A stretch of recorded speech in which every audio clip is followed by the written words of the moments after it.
Hello everyone, this is doctor Ashraf इमाम। आज हम लोग स्टार्ट करेंगे एक नीट का बहुत ही इंपॉर्टेंट टॉपिक है रिप्रोडक्टिव हेल्थ, जिससे 2 से 4 क्वेश्चन हर साल नीट में आता है। ठीक है, उसके हम लोग एक एक चीज़ को देखेंगे, कॉन्सेप्ट को समझेंगे, ज़्यादा नहीं, बहुत ही फास्ट करेंगे।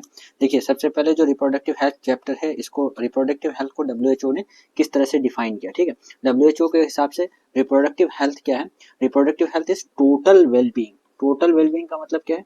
कौन कौन से एस्पेक्ट में किसका हम लोग बोलेंगे कि कोई आदमी हर एस्पेक्ट में हेल्दी है, तो उसके लिए जरूरी क्या कौन कौन से क्राइटेरिया हैं?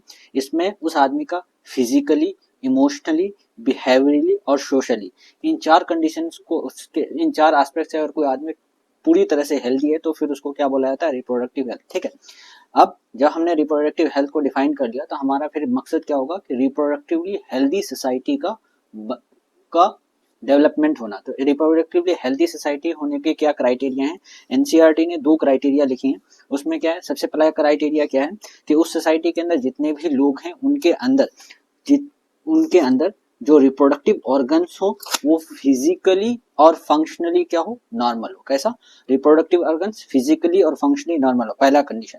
दूसरा कंडीशन क्या हो? जो लोगों के बीच में, जितने भी लोग हैं उनके बीच में नॉर्मल इमोशनल और बिहेवियरल इंटरेक्शन हो। कैसा इंटरेक्शन हो? नॉर्मल इमोशनल और बिहेवियरल इंटरेक्शन हो। किस एस्पेक्ट में? सभी सेक्स रिलेटेड एस्पेक्ट में। ठीक है, मतलब वो लोग इजीली हर बात को डिस्कस कर सकें, कोई टैबू ना हो, तब हम उसको कंसीडर करेंगे क्या? Reproductively healthy society. ठीक है, एनसीईआरटी में 3.1 के हेडिंग में है क्या? Reproductive health problem and strategies. ठीक है, तो रिप्रोडक्टिव हेल्थ के जो भी प्रॉब्लम्स हैं, डिसऑर्डर्स है, उसको सॉल्व करने के लिए अलग अलग प्लानिंग की गई।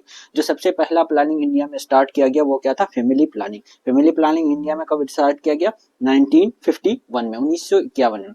बाद में इसमें और भी नए नए प्रोग्राम्स ऐड हुआ और उसमें और भी इम्प्रूवमेंट आया। इम्प्रूवमेंट होते हुए आज की डेट में जो प्लानिंग चल रहा है वो क्या है? आरसीएच। यहाँ पे नीट के लिए इंपॉर्टेंट है आरसीएच का full form. RCH is reproductive health and child care, है ना। मतलब क्या है कि जो फीमेल है उसके हेल्थ को भी कंसिडर करना है, साथ में चाइल्ड केयर को भी हमें ध्यान रखना है। ठीक है, इस आरसीएच का मकसद क्या है कि जो हमारा सोसाइटी है वो रिप्रोडक्टिवली हेल्दी हो। ठीक है, अब इसके बाद एक एक पॉइंट आता है यहाँ पे, अमीनियोसिंथेसिस। अमीनियोसिंथेसिस क्या है? अमीनियोसिंथेसिस क्या है? जो ये बच्चा है, तो बच्चा जो है ये अम्नियोटिक सैक के अंदर रहता है, जिसके अंदर एक फ्लूइड पाया जाता है जिसको बोलते हैं अम्नियोटिक फ्लूइड। ठीक है, इस अम्नियोटिक फ्लूइड को एस्पिरेट करते हैं ना, सिरिंज के नीडल और सिरिंज के जरिए हम लोग एस्पिरेट करते हैं। एस्पिरेशन के दरमियान क्या होगा? उसके सेल्स हासिल होता है, मतलब जो बच्चा उसके अंदर ग्रो कर रहा है उसके सेल्स हमको उससे मिलता है। तो इससे फायदा क्या है? इस सेल्स के अंदर इससे हम लोग अलग अलग तरह की चीजों को पता कर सकते हैं, जिसमें सबसे पहला क्या है? क्रोमोसोमल अबनॉर्मलिटीज को फाइंड कर सकते हैं। तो कौन कौन से क्रोमोसोमल अबनॉर्मलिटीज को अम्नियोसेंटेसिस के थ्रू फाइंड कर सकते हैं, ये इंपॉर्टेंट है। इसमें बेसिकली क्या क्या है? डाउन सिंड्रोम है, हीमोफीलिया है, सिकल सेल एनीमिया है और मस्कुलर डिस्ट्रॉफी है। ठीक है, तो ये पॉइंट्स आपको यहाँ पे याद रखने हैं। इसके अलावा जो सेल्स आएगा उसका क्या करते हैं? कैरियोटाइपिंग करते हैं। कैरियोटाइपिंग के थ्रू हमें पता चल जाता है कि उसका कैरियोटाइप XX है कि XY है। अगर XX है तो ये किसको रिप्रेजेंट करता है? फीमेल को। ठीक है, तो इस क्योंकि इससे कैरियोटाइप पता चल गया, फीमेल होने का, बेबी का पता चल गया, तो पहले के जमाने में क्या, आजकल भी करते थे, किया जाता है जो इलीगल है, कि उस फीमेल फीटस जो डेवलप कर रहा है उसको अबॉर्ट कर दिया जाता है। इसी वजह से इस चीज को बैन कर दिया गया है। मतलब मेडिको लीगल के लिए तो आप यूज कर सकते हैं, but to know the sex amniocentesis banned है आज की डेट में। ठीक है, इसके बाद आपको दिख रहा है एक बहुत ही बड़ा बिल्डिंग। ये क्या है? लखनऊ में पाया जाने वाला एक बिल्डिंग है जिसका नाम है क्या? CDRI, central drug research institute. इसने बनाया था क्या? Non steroidal once a week pill जिसका नाम है सहेली। ठीक है, जो मार्केट में सेंट क्रोमेन नाम के सॉल्ट से मिलता है। ठीक है, ये क्या करता है? ये एक्चुअली में एस्ट्रोजन जो रिसेप्टर्स पाए जाते हैं इंडोमेट्रियम पर, उसको क्या करता है? मॉड्यूलेट कर देता है, मतलब उसकी जो फंक्शनिंग है उसके साथ इंटरफेयर करता है, जिससे इंडोमेट्रियल थिकनिंग नहीं हो पाती। जब इंडोमेट्रियल थिकनिंग नहीं होगा तो वहां पे क्या होगा? इम्प्लांटेशन नहीं हो पाएगा। ठीक है, तो सहेली किस तरह से कॉन्ट्रासेप्शन को बचाता है? Preventing implantation. ठीक है, इसके बाद 3.2 में एनसीईआरटी में आपका क्या है? Population stabilization and birth control. Population क्या है? तो पॉपुलेशन को कैसे डिफाइन करते हैं? किसी गिवन एरिया में एक पर्टिकुलर टाइम पे जितना total number of individual of species हो उसको पॉपुलेशन बोलते हैं। ठीक है, पॉपुलेशन के स्टडी को हम लोग क्या बोलते हैं, demography. Demography world population day कब मनाया जाता है, 11 जुलाई। ऑफिशियल काउंटिंग ऑफ पॉपुलेशन को हम लोग क्या बोलते हैं, सेंसस। ये बहुत ही इंपॉर्टेंट इन्फॉर्मेशन है, ये आपको पता होना चाहिए। वर्ल्ड पॉपुलेशन को अगर आप देखें तो 1900 में 2 बिलियन था, आज की डेट में वो कितना हो गया, 2000 तक 6 बिलियन। इंडिया के पॉपुलेशन को देखें तो 1947 में 350 मिलियन था, जो बढ़ के आज 1.4 बिलियन, 140 करोड़ के आसपास हो गई। ठीक है, मतलब क्या एक्सप्लोजन आ गया, किसमें एक्सप्लोजन हो गया, विस्फोट हो गया पॉपुलेशन में। तो ये पॉपुलेशन के विस्फोट का कारण क्या है, डेथ रेट की कमी और रिप्रोडक्टिव एज में लोगों, जनसंख्या मतलब जितने भी लोग हैं टोटल, उनमें से ज्यादातर लोगों का रिप्रोडक्टिव एज में होना। डेथ रेट में कौन कौन से डेथ रेट, खास के इन्फेंट मोर्टिलिटी रेट और मैटरनल मोर्टिलिटी रेट का कम होना। अब डेथ रेट क्या होता है, किसी 1000 आबादी लीजिए, उस 1000 आबादी में एक साल में जितने लोगों की डेथ हुई वो डेथ रेट है। इसी तरह से 1000 आबादी में जितने जिंदा लाइव बर्थ हुआ उसको हम लोग क्या बोलते हैं, बर्थ रेट। इसी तरह से एक आता है infant mortality rate. Infant mortality rate क्या है कि टोटल 1000 पॉपुलेशन में किसी भी आबादी के टोटल 1000 पॉपुलेशन में जितने लाइव बर्थ हुए उनमें से कितने बच्चों की डेथ 1 साल से कम उम्र में हो गई। ठीक है, तो उसको हम लोग क्या बोलते हैं, इन्फेंट मोर्टिलिटी रेट। ठीक है, मैटरनल मोर्टिलिटी रेट क्या बोलते हैं कि 1 लाख अगर माँ ने बच्चों को बर्थ दिया तो उन 1 लाख माओ में से कितने, 1 लाख जो बच्चे पैदा हुए उनमें से कितनी माओ का डेथ हो गया, उसको हम लोग क्या बोलते हैं, मैटरनल मोर्टिलिटी रेट। अब पॉपुलेशन एक्सप्लोजन चल रहा है तो इसको कंट्रोल करने के अलग अलग मेथड्स होते हैं, जिसको हम लोग क्या बोलते हैं, कॉन्ट्रासेप्टिव मेथड। कॉन्ट्रासेप्टिव मेथड अलग अलग टाइप के हैं, जिसमें एक है नेचुरल मेथड, दूसरा बैरियर मेथड, तीसरा आईयूडीज, चौथा पिल्स। नेचुरल मेथड कौन कौन से हैं, नेचुरल मेथड बेसिकली 3 है, जिसमें पीरियोडिक एब्स्टेंस पहला है, जिसमें फर्टाइल पीरियड के दरमियान यानी 10 मेंस्ट्रुअल साइकिल के 10 से 17वां दिन के बीच में, जिसमें मैक्सिमम चांसेस होते हैं ओव्यूलेशन के, तब हम लोग क्या करें, उसमें सेक्सुअल कांटेक्ट ना बनाएं। ठीक है, पहला।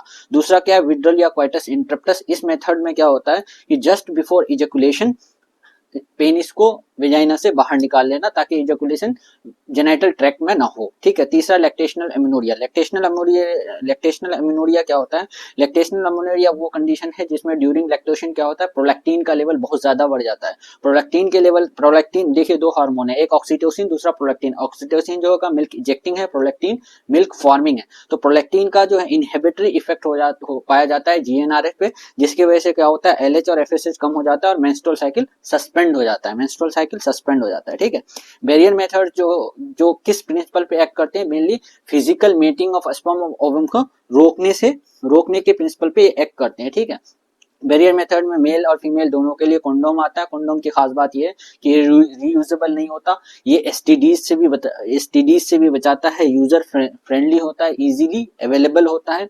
ठीक है, मिनिमली इंटरफेयर करता है with the sexual desire of the user. ठीक है, तो ये प्राइवेसी भी मेंटेन होती है।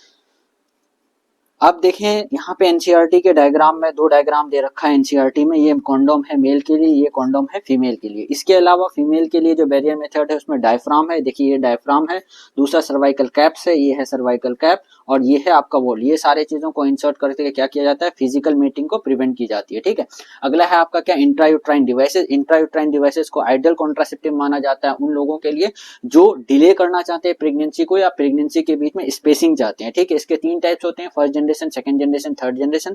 फर्स्ट जनरेशन में किसी तरह का मेडिकेशन या आयन रिलीजिंग मेटल नहीं पाया जाता है, जिसका एग्जांपल है लिप्स लूप। सेकंड जनरेशन क्या होगा, कॉपर रिलीजिंग है। कॉपर रिलीजिंग मतलब क्या होगा, वो कॉपर रिलीज, अब ये किस तरह से एक्ट करते हैं, ये स्पर्म की मोटिलिटी को कम कर देते हैं, स्पर्म की एबिलिटी टू फर्टिलाइजेशन को कम कर देते हैं, और लोकल जो है वहां पे इन्फ्लेमेशन कोज करते हैं, जिससे क्या होता है, वो एंटी फर्टिलिटी इफेक्ट रखता है। ठीक है, इसके एग्जांपल्स क्या है, ये एनसीईआरटी में कॉपर 7 दे रखा है आपको, इसका शेप के बेसिस पे ये कॉपर टी है, ये कॉपर 7 है, और ये मल्टीलोड 375 है। इसके बाद आईयूडीज का दूसरा लास्ट थर्ड जनरेशन टाइप है हार्मोन रिलीजिंग आईयूडीज। इसमें क्या करते हैं, एक इसी टाइप का जो आईयूडीज टी शेप या कोई भी से उसमें हार्मोन रिलीजिंग, ये हार्मोन रिलीज करते हैं। ये हार्मोन क्या करते हैं, मेनली प्रोजेस्टेरोन रिलीज करते हैं और ये प्रोजेस्टेरोन वहां से ब्लड में जाता है, ब्लड में जाते ही प्रोजेस्टेरोन इनहिबिट कर देता है जीएनआरएच को। जब जीएनआरएच इनहिबिट हो जाएगा तो क्या होगा, एलएच और एफएसएच नहीं निकलेगा, एलएच नहीं निकलेगा तो क्या होगा, ओवुलेशन नहीं होगा, और ओवुलेशन नहीं होगा जिसको अनओवुलेशन बोलते हैं। तो हार्मोन रिलीजिंग आईयूडीज किस तरह से काम करते हैं, अनओवुलेशन के थ्रू, इम्प्लांटेशन को रोक के और सर्विक्स को होस्टाइल बना देते हैं स्पर्म के फॉर्मेशन के लिए। इसके मैकेनिज्म ऑफ वर्किंग है। इसी तरह से ओरल कॉन्ट्रासेप्टिव पिल्स है जो बेसिकली दो टाइप्स के यूज किए जाते हैं, मिनी पिल और कंबाइंड पिल। मिनी पिल में से प्रोजेस्टेरोजन पाया जाता है और कंबाइंड पिल में प्रोजेस्टेरोजन और ईस्ट्रोजन दोनों पाया जाता है। ठीक है, खास बात क्या है, ये मेंस्ट्रुअल साइकिल के विद इन स्टार्टिंग के 5th डे के अंदर आपको लेना होता है। लगातार 21 दिन का कोर्स होता है, ये लगातार 21 दिन का कोर्स होता है।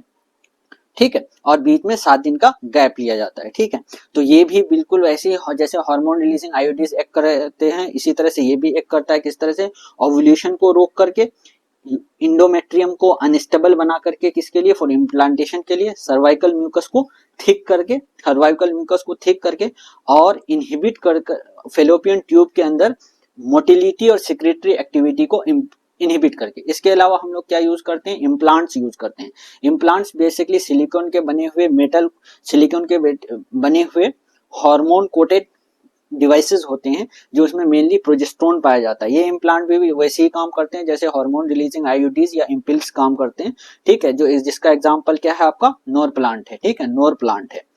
इसके अलावा इमरजेंसी कॉन्ट्रासेप्टिव के रूप में क्या है कि जब within 72 hours of unprotected coitus progestogen या प्लस ईस्ट्रोजन कॉम्बिनेशन में या आईयूडीज का यूज किया जाता है। ठीक है, एडवर्स इफेक्ट क्या है कॉन्ट्रासेप्टिव मेथड्स के, इससे नोजिया हो सकता है, एब्डोमिनल पेन हो सकता है, ब्रेक थ्रू ब्लीडिंग हो सकता है, इरेगुलर मेंस्ट्रुअल ब्लीडिंग हो सकता है और ब्रेस्ट कार्सिनोमा हो सकता है।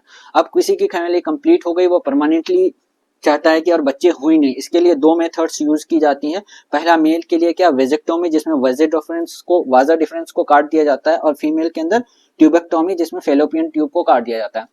ट्यूबेक्टोमी का इमीडिएट इफेक्ट पाया जाता है, बट वेसेक्टोमी का इमीडिएट इफेक्ट नहीं पाया जाता है। इसमें वेट करना होता है क्योंकि कुछ सीमन जो होगा यहाँ पे स्टोर रहता है। ठीक है, तो वेसेक्टोमी के केस में सीमन आएगा विदाउट स्पर्म। ठीक है, इन मेथड वेसेक्टोमी और ट्यूबेक्टोमी का खास बात क्या है कि इनका इफेक्ट तो बहुत है बट रिवर्सिबिलिटी बहुत कम है। MTP medical termination of pregnancy, इसको सबसे पहले लीगलाइज किया गया 1971 में, अमेंडमेंट एक्ट आया 2017 में, जिसका मकसद क्या है, अबॉर्शन कब अलाउ किया गया, अबॉर्शन तब अलाउ किया गया जब प्रेग्नेंट वुमेन जो होगा उसको किसी तरह की ग्रीव इंजरी का खतरा हो, चाहे फिजिकल हो या मेंटल हो, अगर वो प्रेगनेंसी कंटिन्यू है, या जो बच्चा होगा अगर वो बच्चा दुनिया में आ गया तो उसको फिजिकल या मेंटल अबनॉर्मलिटीज का सामना करना पड़ेगा और सीरियसली हैंडीकैप होगा वो। ठीक है, तो इसके लिए क्या, इस एक्ट में जो अमेंडमेंट एक्ट 2017 में आया, इसमें क्या नॉर्म्स बनाए गए, इसका नॉर्म्स ये है कि अगर लेस देन 12 वीक की प्रेगनेंसी है तो सिर्फ एक रजिस्टर्ड मेडिकल प्रैक्टिशनर का आपको ओपिनियन लेना है। अगर मोर देन 12 वीक और लेस देन 24 वीक्स का है तो आपको दो रजिस्टर्ड मेडिकल प्रैक्टिशनर का आपको व्यू लेना पड़ेगा। ठीक है, इसके बाद एसटीआई होता है, सेक्सुअली ट्रांसमिटेड डिजीज, इसको वेंडल डिजीज भी बोलते हैं या रिप्रोडक्टिव ट्रैक्ट इन्फेक्शन भी बोलते हैं, जिसके एग्जांपल्स और पॉजिटिव एजेंट बहुत इंपॉर्टेंट है, जिसमें गोनोरिया का पॉजिटिव एजेंट निजेरिया गोनोरी है, सिफिलिस का ट्रिपोनिमा पैलेडियम है, जेनाइटल हर्पीज का हर्पीज सिम्प्लेक्स वायरस 2 है, ट्राइकोमोनियासिस ट्राइकोमोनास वेजिनेलिस की वजह से होता है, हेपेटाइटिस बी जो है आपका हेपेटाइटिस बी वायरस की वजह से होता है, एड्स एचआईवी की वजह से होता है। ठीक है, तो इसके अंदर देखा जाए तो हेपेटाइटिस बी और एड्स जो है ये कंप्लीटली क्यूरेबल नहीं होता, ये क्रोनिक टाइप के होते हैं। ठीक है, ये जो सेक्सुअली ट्रांसमिटेड इन्फेक्शंस हैं इनका इंसिडेंस मेनली 15 to 24 इयर्स के एज में पाया जाता है। इसके लिए इससे बचने के प्रिकॉशंस क्या है कि अननोन या मल्टीपल पार्टनर के साथ आपको सेक्स नहीं करना, यूज ऑफ कंडोम करना है डेली, डाउट हो तो क्वालिफाइड डॉक्टर से मिलना है।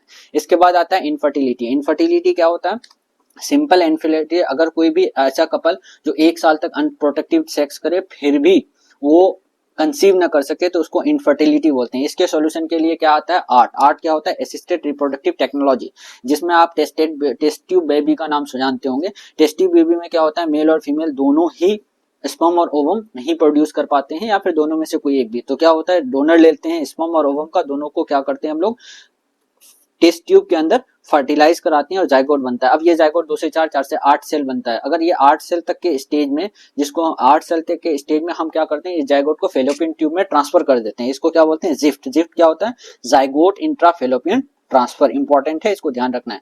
अब ये 8 से बढ़ के क्या हो गया 16 सेल तक पहुंच गया, तो फिर इसको यूट्रस में ट्रांसफर करेंगे जिसको इंट्रा यूट्राइन ट्रांसफर बोलेंगे, ठीक है। अब किसी फीमेल के अंदर क्या है कि उसका ओवरी सही नहीं है, मतलब वो क्या करता है गेमेट नहीं बना सकती है, बट उसका बॉडी जो है प्रेगनेंसी के लिए फेवरेबल है, तो उस केस में क्या करते हैं हम लोग डोनर फीमेल का ओवम लेके उसको उसके फेलोपियन ट्यूब में ट्रांसफर कर देते हैं। इसको हम लोग क्या बोलते हैं गिफ्ट, दैट इज इसका फुल फॉर्म क्या है गैमेट इंट्रा फेलोपियन ट्रांसफर, ठीक है। इसके अलावा क्या है कि किसी किसी केस में अबनॉर्मल कंडीशन, मतलब किसी केस में क्या करते हैं हम लोग सीधे स्पर्म को लेके ओवम के अंदर इंजेक्ट कर देते हैं। इसको क्या बोलते हैं इंट्रा साइटोप्लाज्मिक स्पर्म इंजेक्शन, ठीक है। एक होता है आर्टिफिशियल इंसेमिनेशन, इसमें क्या करते हैं हस्बैंड या डोनर से स्पर्म को लेते हैं और आर्टिफिशियली इंट्रोड्यूस कर देते हैं किसमें वेजाइना या यूट्रस में, इसको क्या बोलते हैं इंट्रा यूट्राइन इंसेमिनेशन, ठीक है। तो ये 15 मिनट के करीब में हमने रिप्रोडक्टिव हेल्थ को पूरी तरह से डिस्कस कर दिया, एनसीईआरटी के एक लाइन को डिस्कस कर दिया। नीट से पहले इस मतलब फाइनल रिवीजन के लिए ये बहुत ही इंपॉर्टेंट है, बहुत मतलब इससे बाहर क्वेश्चन आने के चांसेस बहुत कम है। Thank you so much.